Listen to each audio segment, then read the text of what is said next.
In 1976, 6 armed men robbed a room full of illegal bookmakers in broad daylight.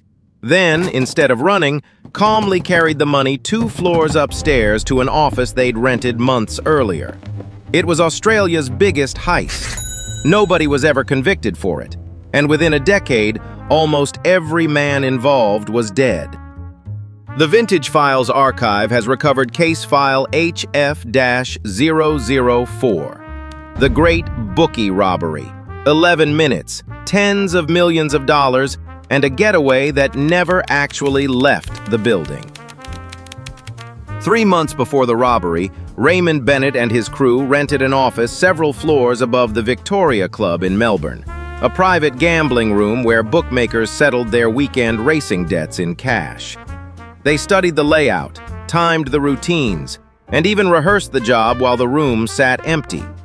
On April 21, 1976, the first banking day after Easter, the club was holding more cash than almost any other day of the year.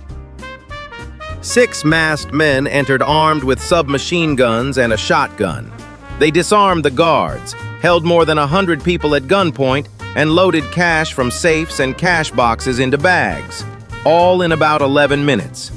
Instead of fleeing through the street, they carried the money straight up 2 flights of stairs to their own rented office, locked it in a safe, and simply walked out of the building later unnoticed. Estimates on the haul range from $8 to $16 million. Bookmakers underreported it to avoid drawing tax attention. Police recovered heavy weapons left behind at the scene, but the money was never found.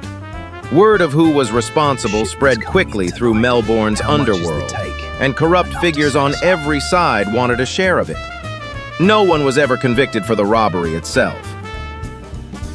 Within about a decade, nearly every member of the crew was dead, killed in the violent gang wars that followed across Melbourne's criminal underworld. The stolen millions were never recovered, and no one connected to the robbery ever spent a day in prison for it. 50 years later, it's still considered one of the most audacious and most unsolved heists in Australian history. The archive remembers the robbery nobody paid for. Follow the Vintage Files archive for more untold records.